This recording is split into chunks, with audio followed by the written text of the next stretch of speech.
पिछली क्लास में हमने गुण और पर्याय के स्वरूप को देखा था। आज हमें देखना है कि द्रव्य क्या है, द्रव्य का स्वरूप क्या है। देखो, द्रव्य जो है ऐसी चीज़ है जिसका कभी अभाव नहीं होता।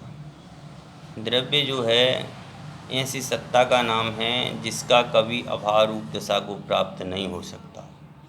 द्रव्य शाश्वत बना रहने वाला पदार्थ है। द्रव्य जो है वह कभी नष्ट नहीं होने वाला पदार्थ है। जैसे द्रव्य जो हैं वह हमने जब चर्चा की थी उस समय आपको बताया भी था कि जो द्रव्य हैं वह द्रव्य जो हैं 6 प्रकार के बताए गए हैं।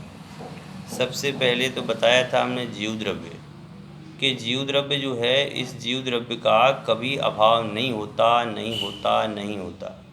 तीनों कालों में यह जीव द्रव्य जैसा है वह वैसा ही बना रहता है। समझिए ना, अपन लोग देखते हैं ना, कई बार लोग वह भजन भी गाते हैं कि अग्नि जलाए तो मैं जलता नहीं, जल गलाए तो मैं गलता नहीं, मैं सदा ज्ञाय के स्वभावी आत्मा, आत्मा हूँ आत्मा हूँ आत्मा। ये पंक्तियाँ हैं युगल जी की कि युगल जी कहते हैं, युगल जी क्या कहते हैं, दर्शन कहता है कि यह जो आत्म द्रव्य है इस आत्म द्रव्य का कभी भी तीनों कालों में अभाव नहीं है। समझ गए? आत्मा नाम के तत्व का तीनों कालों में किसी भी पर्याय में अभाव नहीं है, चाहे वह पर्याय कैसी भी हो, लेकिन उस पर्याय में उसका अभाव नहीं है। इस बात का अपन को ध्यान में रखना है। द्रव्य जो होता है वह सब द्रव्यों से पृथक है। जैसे आत्मा द्रव्य है, ये आत्मा द्रव्य जो है ये शरीर द्रव्य से पृथक है। शरीर कौन सा द्रव्य है? दर्शन में इसको क्या कहते हैं? तो कहते हैं दर्शन में इसको पुद्गल कहते हैं। शरीर को क्या कहते हैं? पुद्गल। पुद्गल मतलब में इसलिए इसको कहते हैं क्योंकि इसमें स्पर्श है, रस है, गंध है और वर्ण है। अब संसार में जो भी पदार्थ हो यदि उसमें स्पर्श हो, रस हो, गंध हो, समझिए ना, तो ये समझ लीजिए वो सारे के सारे जो हैं वह क्या हैं? पुद्गल हैं। समझिए? तो ये जो पुद्गल द्रव्य है इस पुद्गल द्रव्य का जीव द्रव्य से कोई संबंध नहीं है।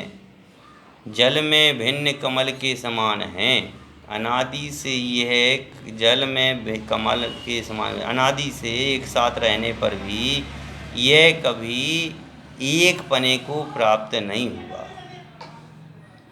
आत्मा कभी शरीर नहीं बना और शरीर कभी आत्मा नहीं बना, ये द्रव्य का स्वभाव है। ऐसे ही जो धर्म द्रव्य है, धर्म द्रव्य क्या करता है कि प्रत्येक जीव और पुद्गल को, मतलब शरीर को और आत्मा को जो चलाने में सहायक होता। अपन जब कोई क्रियाएं करते हैं वह क्रियाएं अपन जब करते हैं वह सारी की सारी क्रियाएं करने में कौन सहायक है? उसका नाम है धर्म द्रव्य। और अधर्म द्रव्य क्या करता है? जीव और पुद्गल को ठहराने में निमित्त होता है। कोई जीव और पुद्गल जा रहे हैं तो उनको रोकने में यदि कोई निमित्त है तो वह है अधर्म द्रव्य।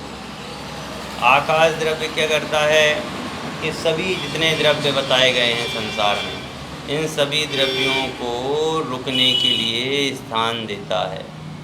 अपन देखते हैं कि आकाश मतलब में होता है खाली स्थान। तो खाली स्थान जो है उस खाली स्थान में शून्यत्व में ये समस्त द्रव्यों को रहने के लिए स्थान दिया जाता है। उसके बाद में आता है काल द्रव्य। तो काल द्रव्य क्या है कि समस्त द्रव्य जो हैं उन समस्त द्रव्यों को परिणमाने में यानी परिणमन करने में जो समय लगता है या जो परिणमाने में निमित्त होता है उसको बोलते हैं काल द्रव्य। इस प्रकार से संक्षिप्त में अपन ने 6 द्रव्यों की चर्चा की है। कल से अपन एक एक द्रव्य की चर्चा का स्वरूप का वर्णन करेंगे।